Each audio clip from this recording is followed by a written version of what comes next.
What do rumble seats, sagebrush, and rope have in common? You're about to find out on this episode of Forgotten Felonies.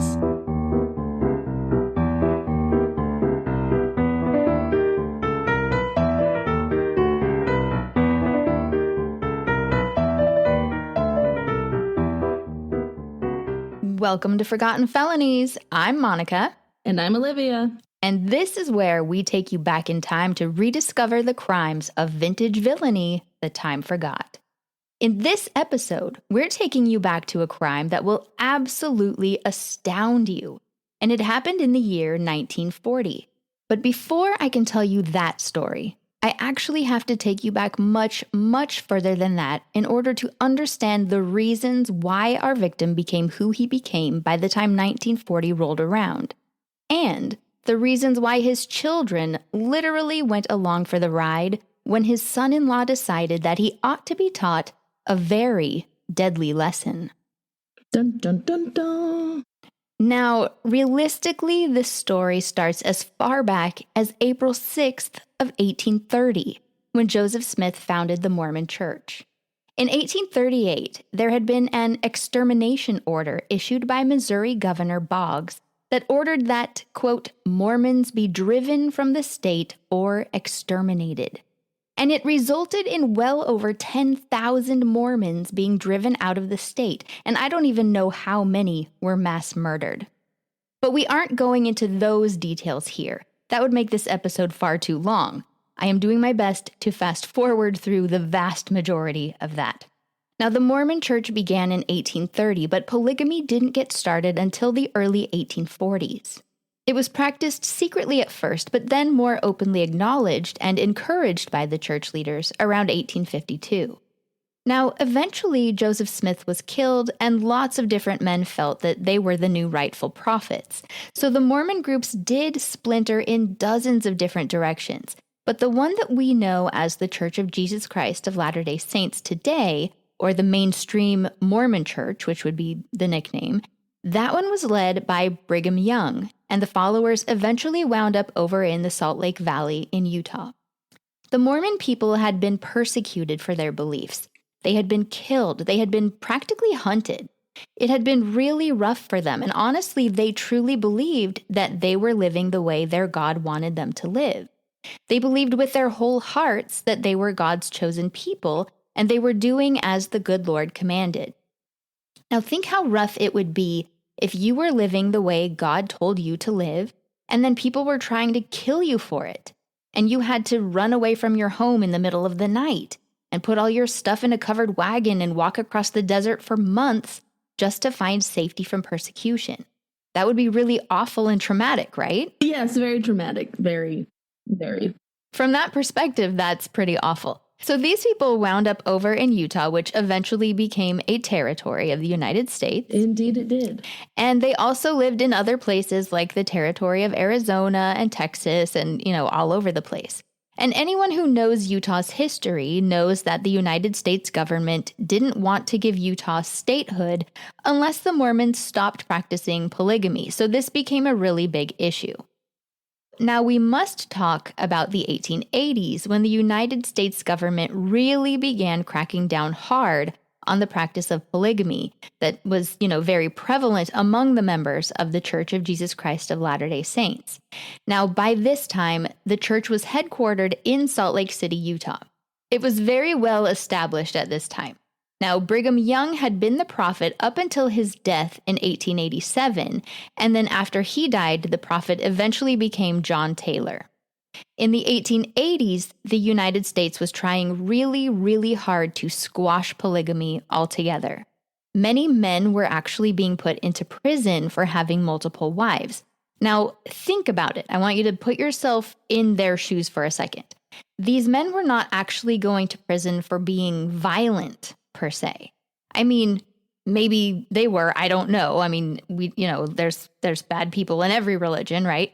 But I mean, they were technically going to jail for being family men, like to the extreme. So they were going to jail for, supporting more than one woman and extra kids. So it does seem weird to toss a man into prison alongside murderers and, train robbers just because he has an extra big family.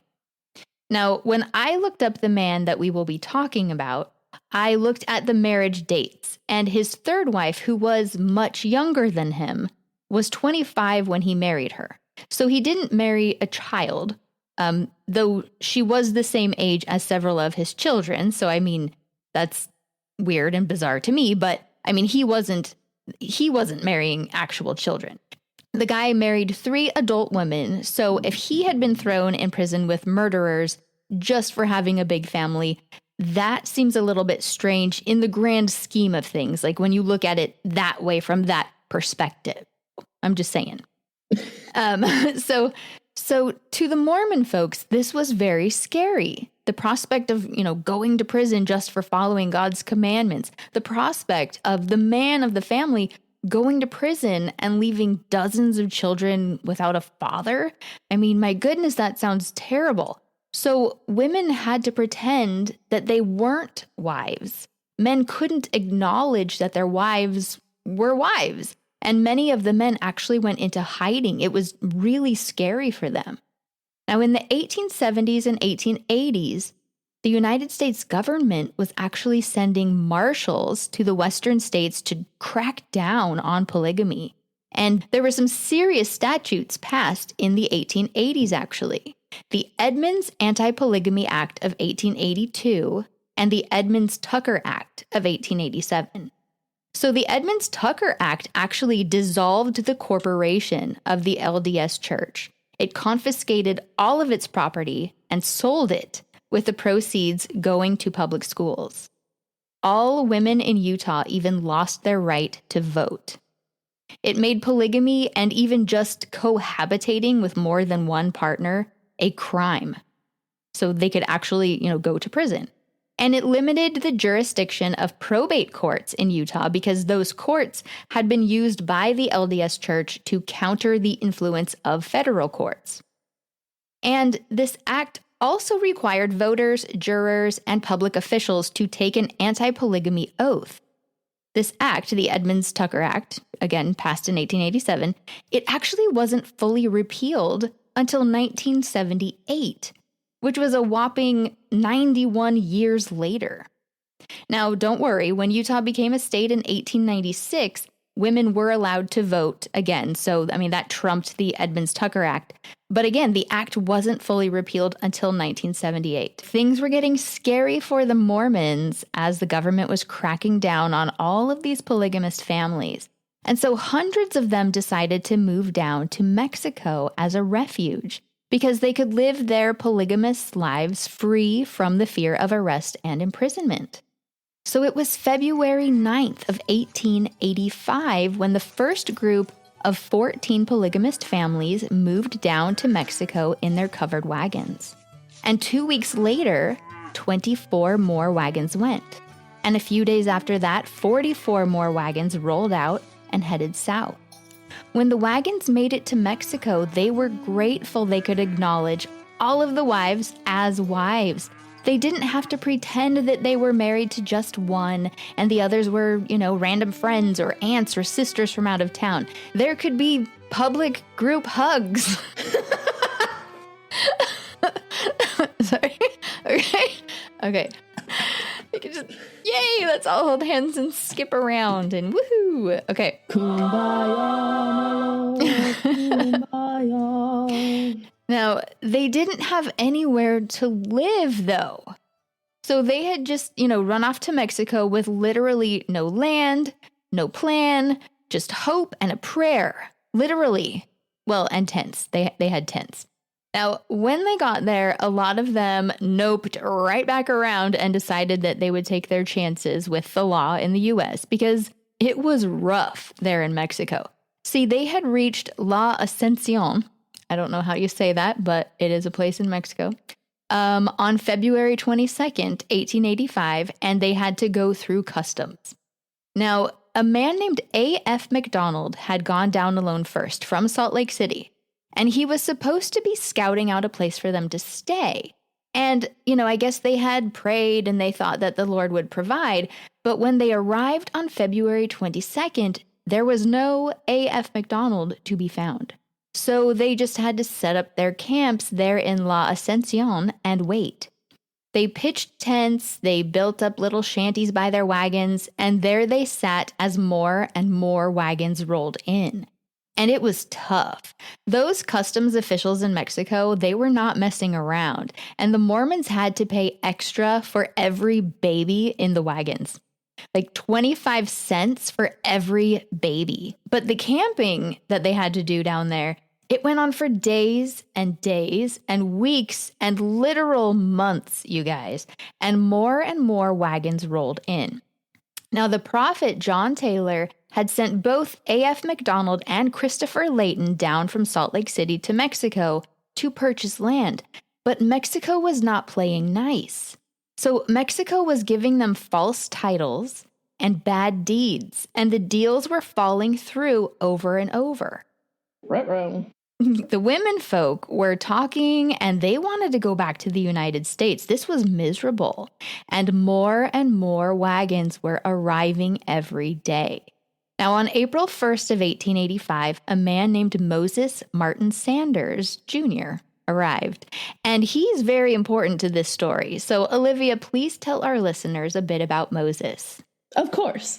Moses Martin Sanders Jr. was born on the 21st of February, 1853 in Salt Lake City, Utah.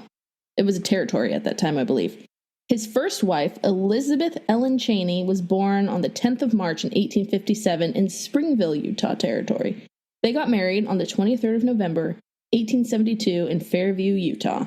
Together, they had 12 children between the years of 1873 and 1897. Moses got married a second time on the 25th of March, 1879 in St. George, Utah, to Laura Ann Amelia Starr. She was born on the 5th of January, 1858, also in Springville, Utah. Together, they had 10 children between the years 1880 and 1897. Moses married for the third and last time to Lillian Mae Jackson on the 21st of February, 1901 in Colonia Juarez, Chihuahua, Mexico. Lillian was born on the 26th of December, 1878 in Glenwood, Sevier, Utah. Together, they had 7 children between the years of 1902 and 1915. Now, if you're counting, that's a total of 29 children between 1873 and 1915. In total, there were 19 boys and 10 girls. Unfortunately, as were the times, not all of the children lived past infancy. The oldest child, and only daughter from Elizabeth, died the same year she was born. I'm not sure if it was a stillbirth or not, but it said it was the same year. 5 children with Laura passed away the years that they were born, 3 girls and 2 boys. And 2 children from Lillian passed away the year they were born, a little boy and a little girl. So in total, 21 children survived to adulthood. Now, let's figure out how many of these children he had prior to 1885 and how many were born in Mexico. Before 1885, he had between his 2 wives at the time 7 living children. Most were born in Utah, but a few were born in Arizona. After 1885, he had 14 living children. Only one of those 14 was born in Arizona, and the rest were born in Mexico. Very interesting. That is so many kids. Wow. Yeah. All right. So Moses and his second wife, Laura, had arrived with their 3-year-old named Elizabeth and an 8-month-old baby, Ethel May, around April 1st of 1885 in Mexico. And like all the other Mormons in La Ascension, they had nowhere to go. And they just pitched a tent and they waited for Moses's other wife and the rest of the children to join them. Now, the year 1885 crawled by at a snail's pace. I mean, can you imagine? They're just like, where is this land? We keep trying to buy land. The church is supposed to buy land for us to settle on. And where is it? When is this going to happen? So the Mormons camped on the banks of a river there, and they planted some crops, and they grew very well. I mean, it's right along a river. And the Mormon refugees were preyed upon by thieves, and they were very easy targets. You know, I mean, they're just stuck there in tents. So the city of La Ascension was located in the state of Chihuahua, and the governor of Chihuahua finally ordered all the Mormons to leave within 15 days. This was like scary, right, for them. They're like, oh no, we can't go back to the United States. They're going to put all the men in prison. So, a couple of the Mormon men traveled to Mexico City to try to meet with President Diaz. He actually canceled the expulsion order, and he said, "We want a class of people to colonize our lands that will build up and help to develop the resources of our country. And we feel assured that this is your objective in coming among us. Welcome to Mexico." And so, to make an even lengthier story shorter, they finally, in August of 1886, about 18 months after they first arrived in Mexico, they found land to buy. And eventually, there were several different Mormon colonies. But the first was named Colonia Diaz, named after President Diaz, who had so kindly welcomed the Mormons. Now, Chihuahua was in the middle of a 2-year drought. Their cattle were dying, they were ravaged by diseases, they had monsoons, they had horrific windstorms and dust storms and flash floods that washed away several homes at a time. Oof. It was quoted back then that, quote, "life in those colonies was heaven to a man and hell to a woman." Life was so hard for the women. They were isolated from their families back in the States, and they missed out on the advent of electricity, washing machines, all of the things that made life easier here. They had to build the communities from scratch. Churches, homes, farms, stores, everything. But they did. They built mills and shops and everything they would need. They had little more than bare hands and religion. Like, that's actually a quote from a documentary called Land of Refuge, which you can find on YouTube. Now, eventually, there were about 600 people in that colony, and they became very prosperous. Now, in 1892, Moses Martin Sanders and his first wife, Elizabeth, welcomed a son named Charles Sanders. Charles Alma Sanders was born into a rough life. He was expected to follow very strict rules in his religion. He had to be very righteous. He had to love God, say his prayers before every meal, say his prayers every night, attend church every Sunday, pay his tithing, always serve others. He had to live the gospel in its fullness, honestly and righteously, always doing what his church leaders told him. And of course, he had to work really hard on the farm. He couldn't slack off. There was no running water, no electricity, no power tools. He had to earn his keep. There was so much death in those colonies. Women were dying in childbirth. Children were dying of smallpox, typhoid fever, malaria. The Apache Indians, as well as Mexican thieves and robbers, would come in and attack them. Mormon families were often massacred in their places of business, in their homes, or out in their fields. It was brutal down there in those colonies. Not to mention the natural disasters. In 1905, when young Charles Sanders was just 13 years old, there was a massive flood, and 8 entire homes washed away in Colonia Diaz. So many livestock drowned, and crops were completely washed away. It was devastating for the community.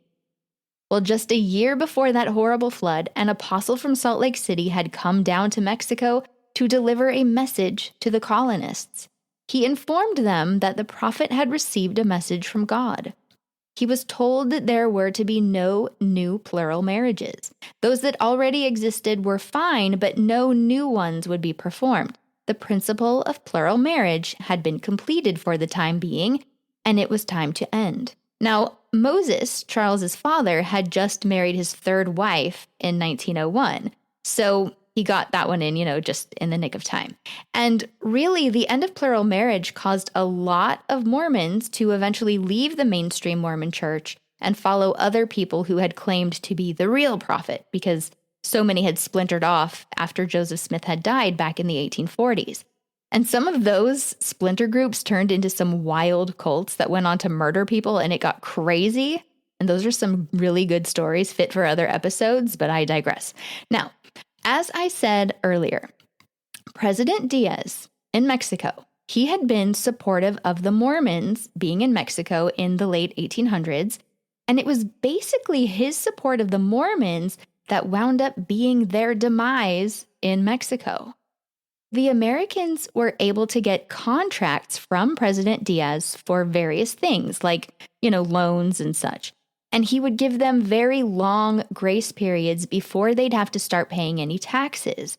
And that is what caused a lot of hostility to build against President Diaz. And after a while, all of this political unrest led to the Mexican Revolution of 1910. It was very violent, and it went on for years. The Mexican revolutionaries would show up at the Mormon colonies, and there were actually like 6 or 7 of these different Mormon colonies. And the revolutionaries would demand to be housed or fed, and they would just come in and occupy their homes. And they would confiscate all of the hay, and they would feed 70 of their horses and take whatever other supplies they needed. And the Mexican government, so, the other side of the fight, the state, they would also show up at the Mormon colonies to ask for supplies. So both sides would come to the Mormons and, they would kill Mormon cattle for food, or they would loot their stores and essentially do whatever they wanted. Now, by the beginning of 1912, the Mormons were very concerned about the state of things. The rebels finally demanded that the Mormons pick a side, and the Mormons had been told to stay neutral at all times. They were told to give or deny with all the wisdom possible. So, give them supplies, use your best judgment, or don't give, supplies, just use your best judgment, but stay out of it. Don't pick a side, just try to stay out of it. Be Switzerland. Yes, be Switzerland. Now, this worked right up until the end of July of 1912. Both the Mexican government and the rebels had been honoring the Mormon stance to stay neutral up until then, but both sides did expect the Mormons to give them whatever they wanted whenever they wanted it. And by the time summer came around, now they wanted all the Mormon guns. The Mormons, however, were choosing to deny this request because they didn't feel safe giving up their arms. So the soldiers from both sides, they had started just going through their homes to search for the guns. And the church leaders up in Utah had no idea what to do to protect their followers down in Mexico. Finally, the general from the revolutionary side made a threat and said, if you do not bring those guns here by 10 o'clock tomorrow morning, we will march against you with our guns blazing. So it was time for the Mormons to get out of Mexico, and fast, immediately. They didn't have time to pack up all their stuff. I mean, each family got to pack one suitcase or a trunk and one roll of bedding. And I mean, these are big families. They have a lot of kids. There was a train. They had a train track that went through the colonies and went up to El Paso, Texas. The train basically stopped at each colony, and the families got on with their one suitcase and their one roll of bedding. And they thought that this was temporary. They planned to come back. So, they, locked up their houses or whatever. They, just took what they needed, some clothes or whatever, just the essentials for right now, fully planning on coming back home. The train traveled all day and all night, and just as dawn was breaking, they arrived in El Paso, Texas. They were taken by automobile to a lumber yard that was no longer in use, and each family was given a stall in an old stable. Tarps were hung between them, so they had some privacy, and then newspaper photographers took pictures, townspeople gathered, and they were pointing and staring at these Mormons as if they were zoo animals. And apparently there were 5 babies born that night in these stables. Wow. I mean, can you imagine? No. I mean, my gosh, all of this happening. And it's here's a woman pregnant. She's got her 8 kids in tow. She's giving birth, and they had one trunk of stuff. I mean, that's all they could bring. I mean, and people are here pointing at you like you're a zoo animal. It's just insane. So there were about 25 men who stayed behind in Mexico, hoping to just, keep things secure, just for safety or whatever.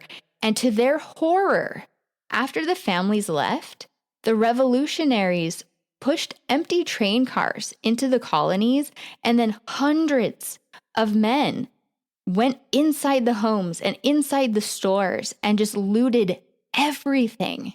They took everything that the Mormons had owned and filled up the train cars. And then they pulled the trains through into the Mexican cities and would just uncouple the train cars and just leave a train car in every city And then the Mexican people, the residents of the cities, would just take what they wanted.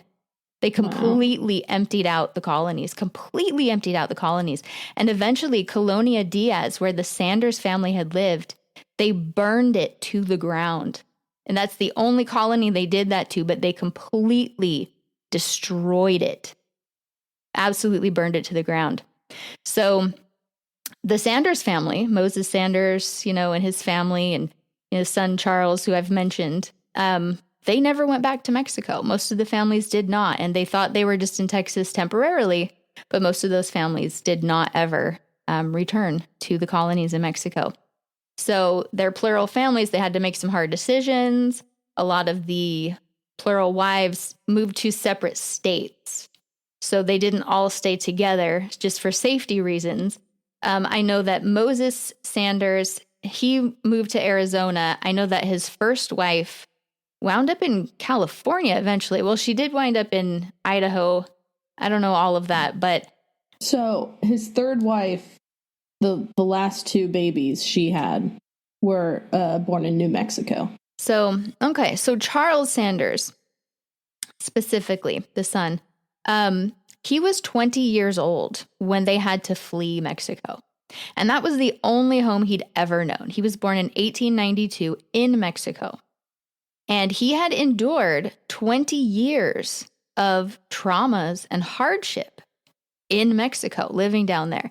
And now he was starting over in a completely unknown country, a completely unknown culture where polygamy, the only life he'd ever known, the life that his God said was the only right way to live, it was outlawed.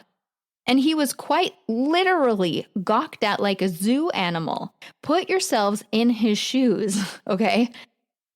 I mean, imagine that. Now, Charles Sanders, he had never lived with electricity before. Charles Sanders had never had a washing machine. Not that he would have been the one to use it, but I mean, just imagine. He'd never had any of those creature comforts that were to be found in the United States in 1912. He had a lot of adjustments to make, a lot of culture shock to deal with, and you could say it was not exactly a cakewalk.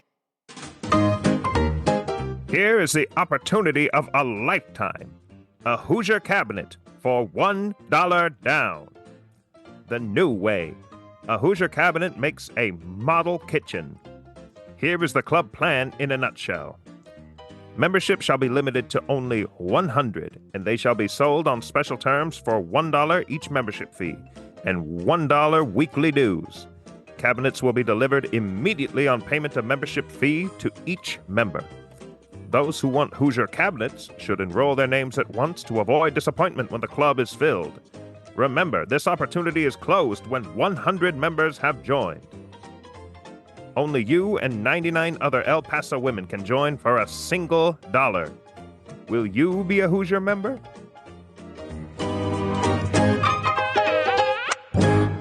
Now, I know we just talked a lot about the Mexican colonies, but we had to really set the stage so we could understand what Charles Sanders went through. 20-year-old Charles Sanders first moved with his parents and siblings to Duncan, Arizona, when they heard that their home in Colonia Diaz had been burned to the ground by the Mexican revolutionaries in 1912. I couldn't find anything in the newspapers about his activities in Arizona, like where he worked or what he did. At some point, he got married and moved to Burley, Idaho, and started a family. Now, Olivia, tell us about his family. I know you found a little more. Yes. So as you said, Charles Alma Sanders was born in 1892. But to be more precise, he was born September 25th, 1892, in Colonia Diaz, Ascension, Chihuahua, Mexico. His wife, Gladys Ione Brown, was born on July 13th, 1893, in Thorpe, Clark, Wisconsin. They married on the 9th of June, 1917, in Minneapolis, Hennepin, Minnesota. I did see in an Idaho land assessment dated June 22nd, 1917, that Charles purchased land in Idaho. So together, they had 9 children between 1918 and 1935. Linus Charles, born 1918, Joseph Taft, born 1920, Florence Flossie Gladys, born 1921, George Francis, born 1924, Viola Lida, born 1925, Robert Wimmer, born 1928, John Alma, born 1930, Bessie Mary, born 1933, and Chester William, born 1935. Tragically, baby Robert Wimmer contracted spinal meningitis and died on the 21st of March, 1929, just 24 days before his first birthday. Wow, that's really sad. So for a while, the family lived in the town of Yale, Idaho, which today is a ghost town. Now, Charles ran a small store there for several years, and it was located in Cassia County, Idaho, and the Yale Road runs right through the place where the community was once located. And it looks like it was a stop on the Washington, Idaho, Montana Railway at the time. I was able to find a cool picture of Yale. Yeah, some historical picture. So Charles eventually got tired of being a storekeeper, so he moved his family to the town of Burley, Idaho, where he became what is known as a dry farmer. Ooh. Yeah, I had to look that up. Like, how do you farm dry? So a dry farmer is a farmer who farms without the use of irrigation. Now, this is a really great way to farm when you live in arid regions without a lot of rainfall, such as the Idaho desert. And this method of farming required a lot of intentional soil preparation, really good timing with tillage and planting, smart conservation of moisture, plant spacing, all of that. And I'm sure Charles picked up some really good dry farming techniques having grown up in northern Mexico. Me having lived in Idaho, I do not see a lot of dry farming anymore. Oh, yeah. Well, back then, maybe they hadn't figured out all the irrigation and everything. They didn't have the pivots yet. Yeah. Now, I wish that I could tell you that everything was great. I wish I could tell you that the family thrived and the kids were happy, that his farm prospered and everything was just fantastic. And then we could cue the credits and sign off, but nothing was really great. That wouldn't be a forgotten felony. No, where's the felony so far, other than, I guess, the polygamy that was outlawed? Something was very wrong with Charles. Charles had lived a very rough life when he was younger. He watched people around him suffer. He watched people lose their homes, get, washed away in the floods. He watched people die. He lived in the aftermath of church friends being massacred by Apaches and, Mexican thieves.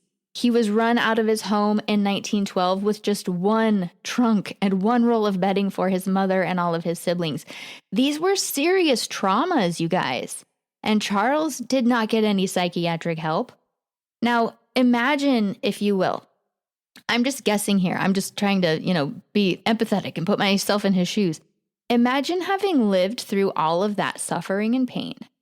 And then you wind up living in a place like, Burley, Idaho in, say, 1925, where you have electricity and you can just turn on a faucet to get warm water and you don't have to grow all of your own food unless you feel like it, right?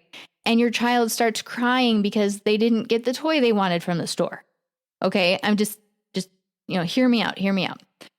What you need to know is Charles was incredibly, horribly, severely abusive to his wife and to his children, okay? The police were called several times to his home to investigate allegations of abuse. And when questioned, the children told the police that they were beaten by their father, that they were tied up by their father. They were starved by their father, by Charles Sanders. And I can only imagine that perhaps it's because he thought, you don't know how easy you have it. But I don't know. I'm just guessing. But maybe he was like, you are crying over the stupidest things. You're crying because you don't like what you're having for dinner. You don't know what it's like to suffer. Try being truly hungry. Because keep in mind, there were, droughts where he lived, where the livestock starved and then they starved. You know what I mean? I can just imagine that he was like, you have it so easy and you don't even know. And that just made him angry to be like, you try suffering. Which is not an excuse. No, not at all. But I'm trying to understand why he would have reacted that way toward his kids, So, I'm just trying to get into his head. Mm-hmm. But yeah, he really severely, was so abusive to his children. But then also, all of that trauma that he experienced could have led to a personality disorder. He could have developed antisocial personality disorder due to the complex PTSD that he very likely could have, had from the years of repeated traumas. And then something else that comes to mind would be epigenetics. So you're going to have to explain that one. Okay, so epigenetics is absolutely fascinating. And the easiest way to really understand the power of epigenetic factors is to think about how sometimes identical twins with identical genetic codes can wind up being very different. So like sometimes they can even wind up looking different as they get older. Because that seems like that should be impossible, right? If they're identical twins, or like how could one identical twin get cancer and the other one doesn't? Or like, how could one at the age of 97 be frail and hard of hearing and need round the clock care while the other is still going to the gym, Or how could one identical twin be gay and the other be straight, Like it seems like how could that even be possible? Well, science tells us this is due to epigenetic factors. And this is when the environment actually changes the expression of our genes without rewriting the DNA sequence. So the environment is everything that's not genetic. The environment is the air you breathe, the social interactions you have, the food you eat, the stress you encounter, traumas in your life, toxins you're exposed to even in the womb before you're even born, stress hormones that your mother exposes you to before you're born. Like this would be environmental. And all of these things, and I mean, I did not even name everything that makes up your environment, can impact the physical expression of your genes or your phenotype. So it's really amazing. Our traits, our characteristics, even what we physically look like, it can all be impacted. And one way that this happens is through a biological mechanism called methylation. So what happens is that chemical compounds will be generated based on these environmental stressors that we encounter, and the chemical compounds will actually settle on top of our genes. And these chemical compounds will then work to either reduce or sometimes completely silence their expression, and that alters our phenotype. So essentially, through epigenetics, our genes can be turned on or off. And what's even more amazing is that these changes in gene expression can be passed down through generations, especially through mothers. Ooh. Yeah. So there was a study done on women who lived through the Rwandan genocide. And those who were pregnant during the genocide and showed through genetic testing they had to have higher levels of methylation on a chromosome 5 gene called GR. This gene actually plays a central role in stress hormone regulation. And so when they had that higher level of methylation on that chromosome 5 gene, they tested the children that they'd been pregnant with, tested them years later, and they also tested quite high for methylation on that same chromosome.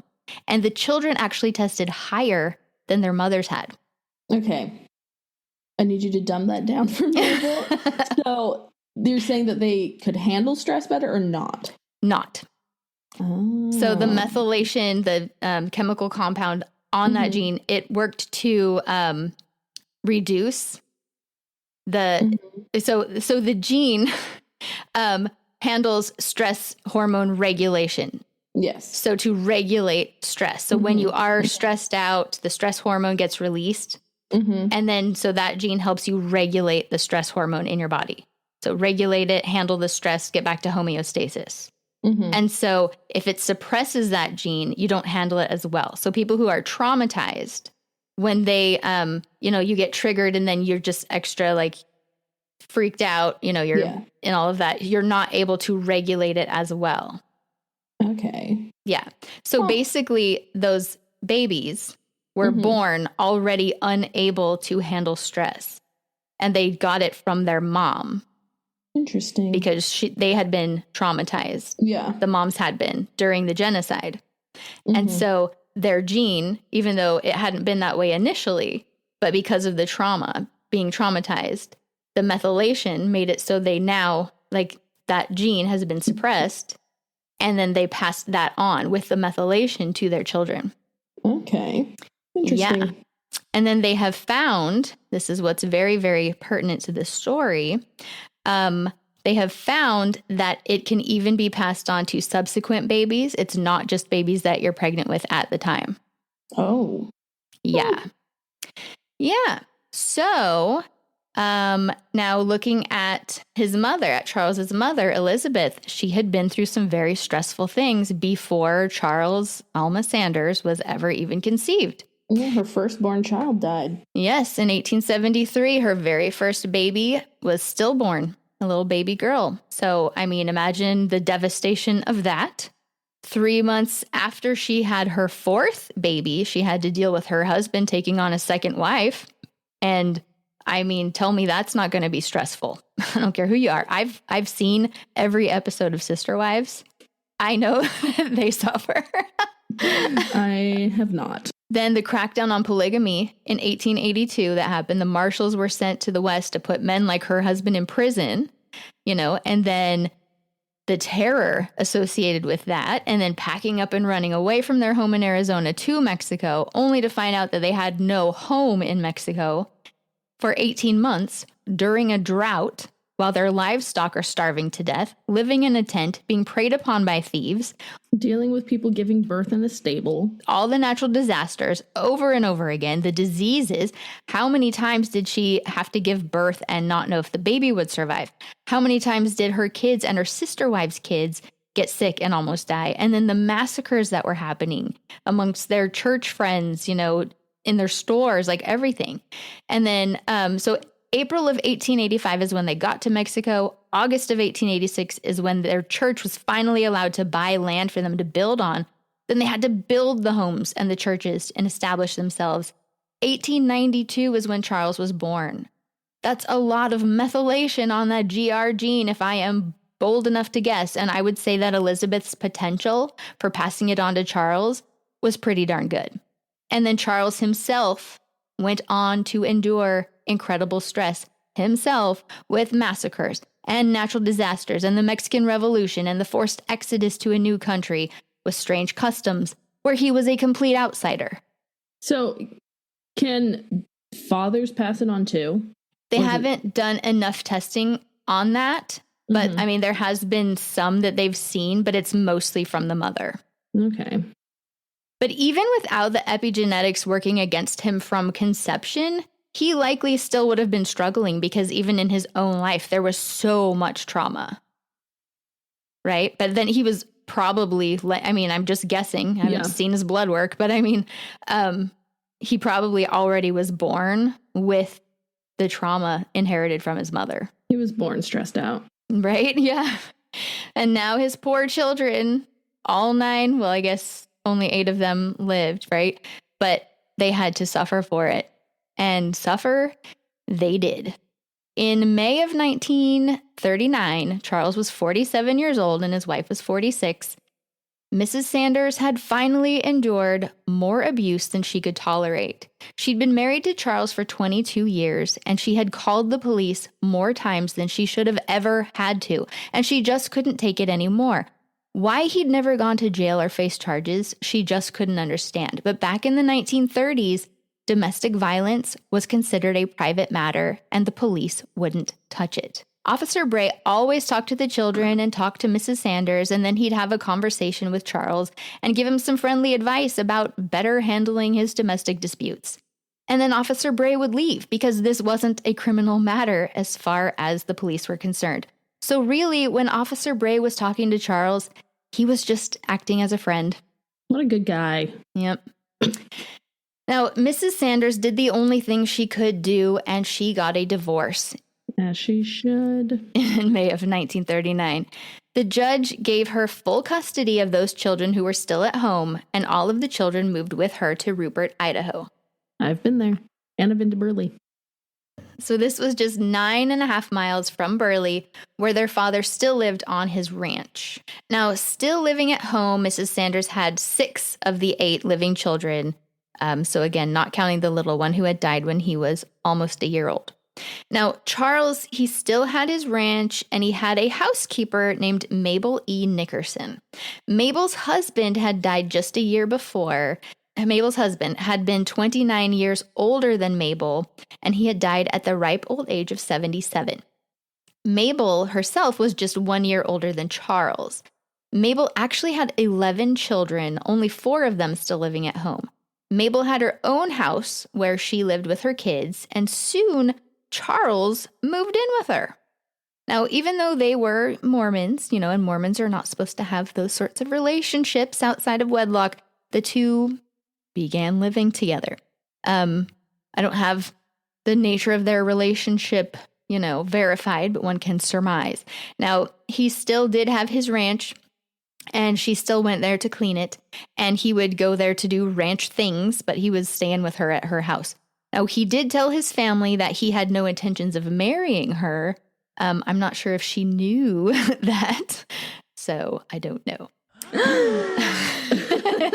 In December of 1939, Charles's daughter Florence, who's better known as Flossie, married her sweetheart Chester Phillips. Now, Flossie was 18 years old that December, and she married Chester on the day of her 18th birthday in the Mormon temple in Logan, Utah. Chester was 5 years older than she was.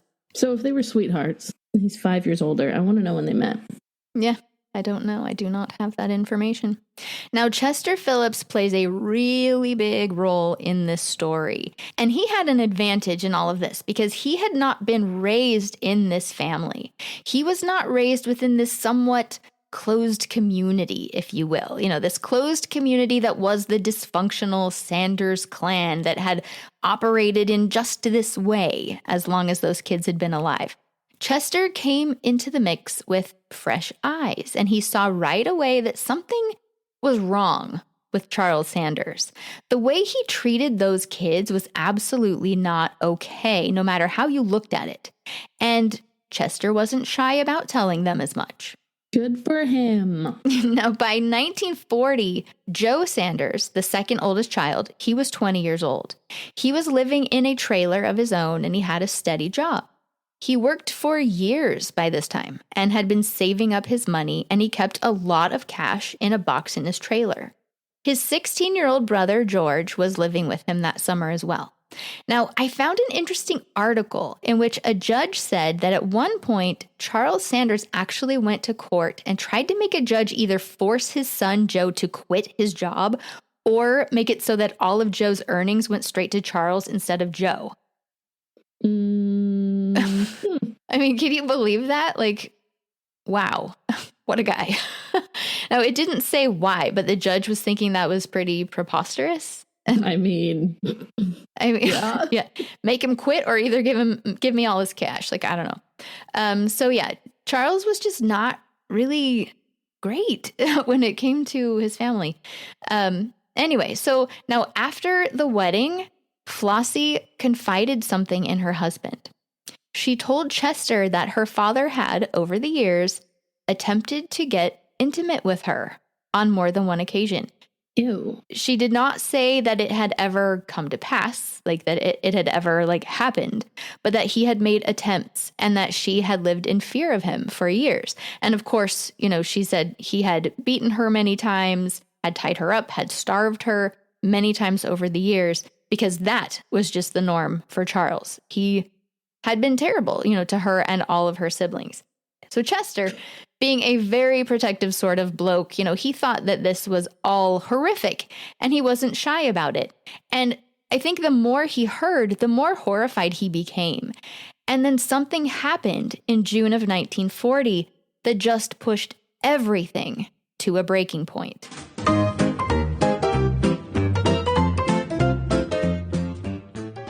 Perspiring from the heat and party excitement, Lucy offended with B.O. Whew. Give Lucy the slip, Tom, and come with us. Later. Oh, sis, I've never been so humiliated. I know Tom is going on with the gang somewhere else. They didn't want me. Honey, I think I know what's the matter. It's been so hot. Naturally, you perspire. That leads to B.O. Why don't you use my Lifebuoy? Yummy! This Lifebuoy gives the creamiest lather, has so much pep and tingle, I feel all fresh and bright-eyed. Lifebuoy in my morning bath really keeps B.O. away. Beware of B.O.'s double danger in the summer. Hot days you can't help but perspire. Look out. B.O. isn't far away. Your nerves and feelings are another threat. They cause nervous perspiration later. Nervous B.O. Lifebuoy in your daily bath prevents B.O. Lifebuoy is the only popular soap especially made to combat B.O. It has an exclusive deodorizing ingredient. Your Lifebuoy bath has seashore freshness. Oceans of bracing, purifying lather have zip and tang. You feel different. You're relaxed, refreshed, glowing. More people use Lifebuoy for their daily bath than any other soap. Get Lifebuoy today. Tom, you've changed. You're so much nicer. You've changed too, Lucy dear. How about that dance tomorrow? Lifebuoy Health Soap. Its crisp odor goes in a jiffy. Its protection lasts and lasts.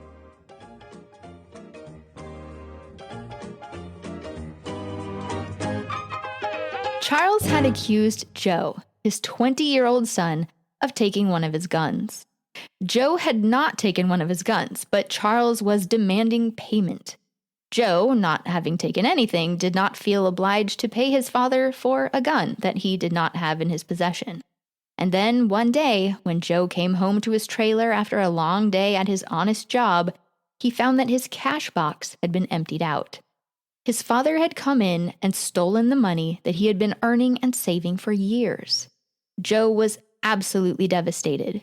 He felt betrayed. His own father had come in and stolen from him.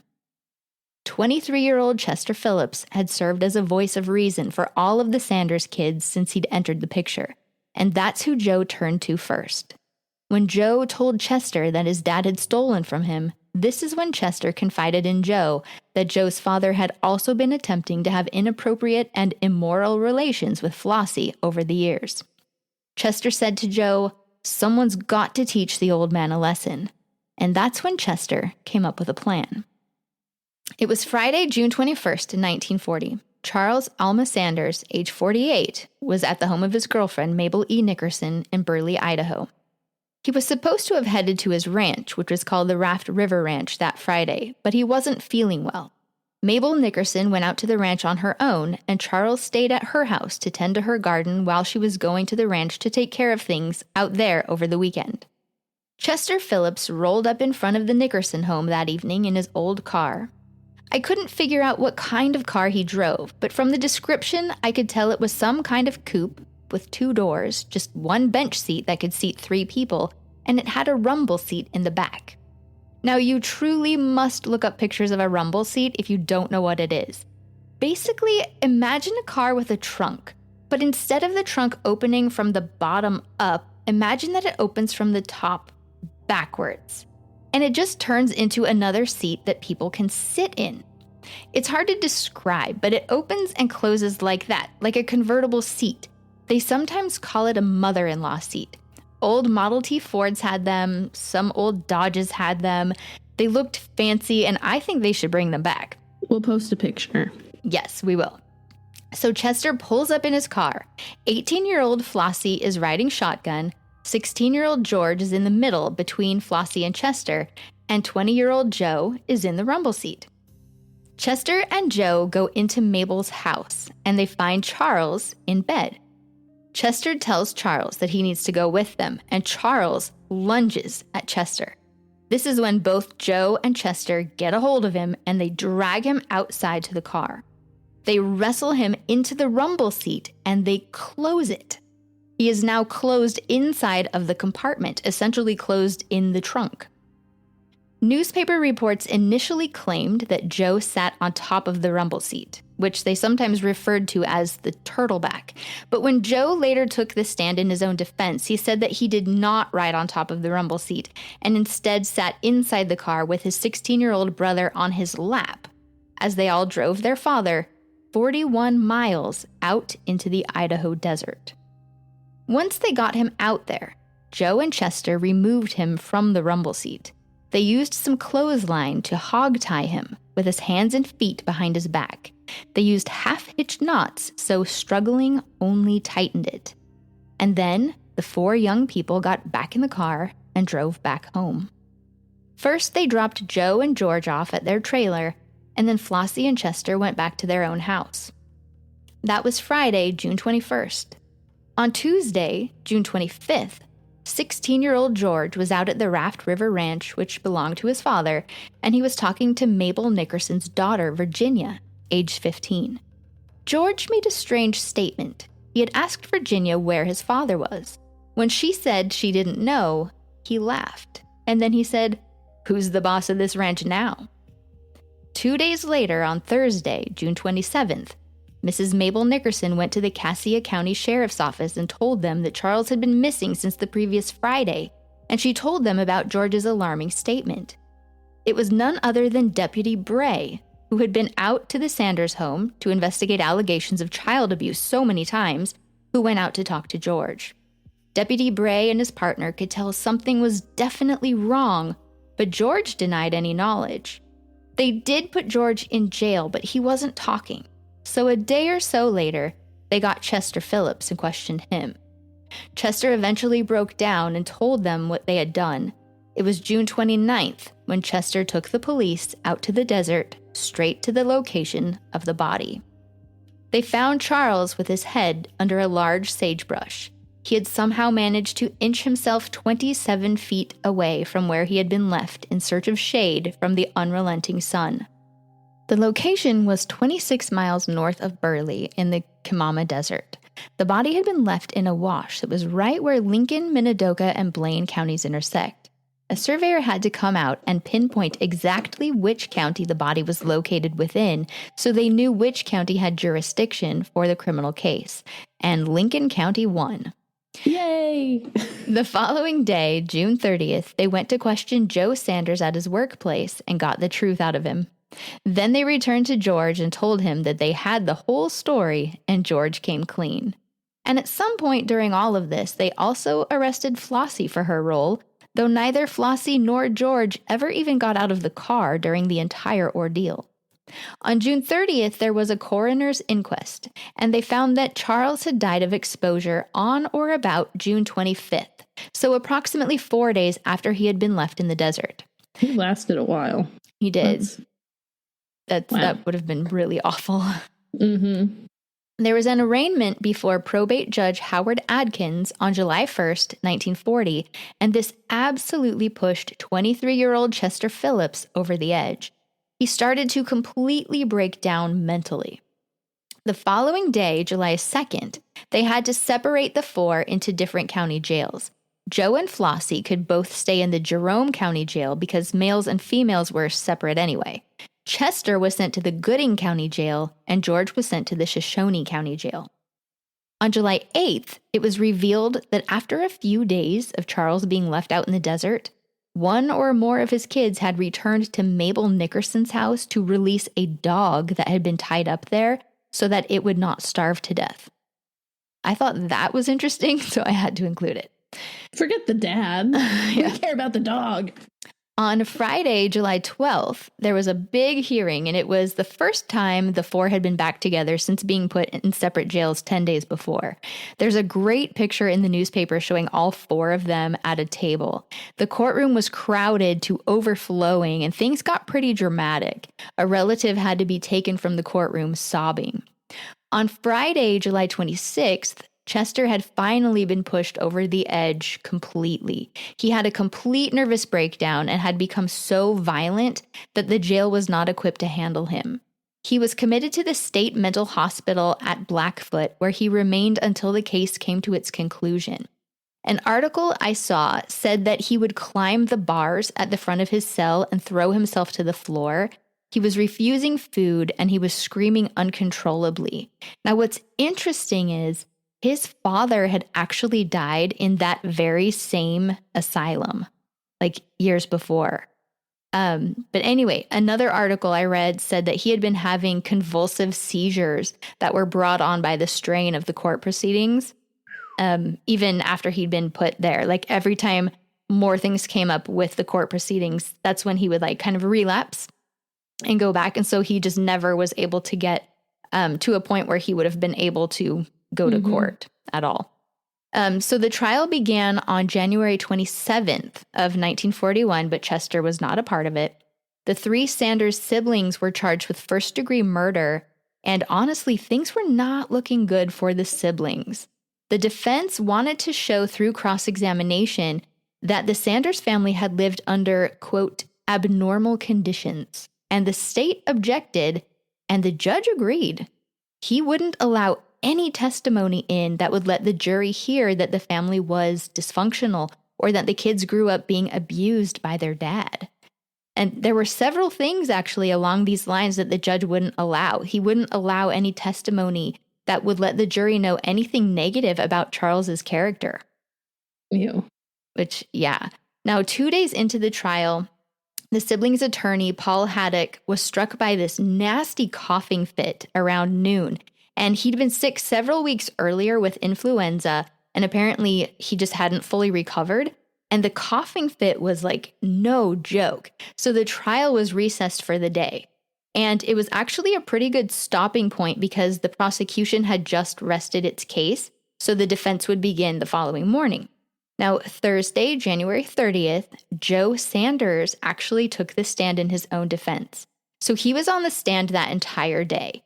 And he said that the whole thing had been Chester's idea, and that initially they were trying to find some caves that Chester knew about. And the original plan was to leave Charles in some caves, but they got all turned around in the desert and they couldn't find them. And also, Chester swore that he was going to go back out the next day to retrieve Mr. Sanders, and the whole ordeal was just to scare him. Chester didn't get him the next day, though, but then he said, well, I'll get him the next day then. Like, well, don't worry, I'll go back tomorrow. I swear, I'll go get him, and but he didn't. And then, Joe had to go to work, and he trusted that Chester was going to take care of it. And then Joe figured it was taken care of, but he heard nothing more until the police came and questioned him about it like a week later. So Joe actually had to finish up his testimony the following morning. So he was on the stand like an entire day. So Friday, January 31st is when he finished his testimony. Then both Flossie and George took the stand. Flossie told them that she wasn't even supposed to go on this whole thing with them, but she was afraid something might happen to Chester. And so she wanted to go just to watch out for him. She was protective of her husband. And she said that Chester thought that if her father had gotten loose, he probably would have just gone back to Mexico. So when young George took the stand, he said that he and Flossie never left the car through the whole ordeal. We knew that. And so it turns out that none of the siblings actually meant for their father to die. They actually, that was not part of the plan at all, if you believe their story. So I don't know. On that same day, Friday, January 31st, the defense attorney got sick again. This time, he completely lost his voice, and he was not getting better. So something drastic had to be done. He could not go on, and so there were only two options. Either the trial would have to be canceled and retried at a later date, or they could just take some plea deals and be done with it. Now, the prosecution didn't want to start all over, so some plea deals were drawn up for voluntary manslaughter. Yeah. That's very different. Yeah. So the next day, Saturday, February 1st of 1941, the three siblings officially entered their guilty pleas for voluntary manslaughter, and the trial came to an end. 20-year-old Joseph was sentenced to 5 to 10 years in state prison, and Flossie and George were both sentenced to 1 to 10 years. Now, the judge did not seem very happy and said that he was pretty sure they all would have been found guilty of first-degree murder if the trial had continued. And he also thought that the 16-year-old, George, should have gone to the state reform school. But according to the Idaho statute at the time, the sentence for manslaughter required sending someone to the state penitentiary if they were found guilty of that. But as we've seen in a lot of these old cases, a ton of our perpetrators get released shockingly early. They do. Yeah. So, Olivia, how much time did these guys actually serve? So Flossie only served 5 months in prison before she was granted a 2-year conditional pardon by the governor. Joe was granted a 2-year conditional pardon if he joined the military, which he did. George was released from prison in October of 1941 as well. Chester was never tried on the charges, and they were actually dropped altogether because he was in the insane asylum. But they eventually let him out in October of 1941. He was able to reunite with Flossie, and they remained married for the rest of their lives. They had 3 children together. Chester Melvin Phillips died on the 11th of December 2006 in Burley, Cassia, Idaho at the age of 90, 5 days after his and Flossie's 67th wedding anniversary. Flossie died on the 2nd of August 2015 in Burley, Cassia, Idaho at the age of 93. Together they had 3 children, as I said, and at the time of Flossie's death, they had 14 grandchildren, 47 great-grandchildren, and 8 great-great-grandchildren. Wow. It's wild that they stayed married, like, forever. Yeah. Wow. All right. Well, this was a fascinating case. It was cool learning more about the Mormon Mexican colony stuff. Yeah, I didn't know about them. Yeah. I knew that there were, because I taught the historical crime. No, which one was it? It wasn't the historical. It was the cults class, and I covered polygamous cults. And so I learned about, like, covering the polygamy stuff in general, that there were some down in Mexico. So I wonder, this is what I was thinking about, because Moses' last 2 children were born in New Mexico. Was the colony in what is now New Mexico, or was it in what we know today as Mexico? No, it was Mexico. Because I know Mexico used to go up to Oregon, pretty much. Oh, no. It was actually Mexico. Huh. They actually referred to it as Old Mexico. So when Chester said to Flossie, I assume if he gets free, he'll just go back to Mexico. He actually said Old Mexico. Okay. So yeah, they referred to it as Old Mexico. Interesting. I wonder when we dropped that. I don't know. But yeah, so there is on YouTube, there is a documentary called The Land of Refuge, Mormon Colonies in Mexico. I will add a link to it in the description too. But I watched that. I had to watch it twice because the first time was while I was working out. And then the second time I watched it again so I could, like, write down notes and stuff about specific dates. It covers all of the colonies. But since the Sanders lived at Colonia Diaz, I mostly just focused on that information. But yeah, it talks about all of them. Well, you should follow us on Facebook, Forgotten Felonies. Heck yeah. And Instagram at Forgotten Felonies. Shout out to Christian for helping out. Yes. Shout out to Ancestry.com, newspapers.com, Family Search, Find a Grave. Oh, yeah. Find a Grave is the best. Well, newspapers.com is also the best. Yeah. We found this one because I just sent you a link to, like, women in Idaho prisons. Why don't they serve a long time? Yes, and I just thought the name Flossie Phillips looked cool, and then I was like, I'm looking into that one, and then it was like, what? They killed their father? Well, hopefully their family... Hopefully they don't get mad that we covered the case, but it's pretty interesting. I found it all very interesting. I think the history.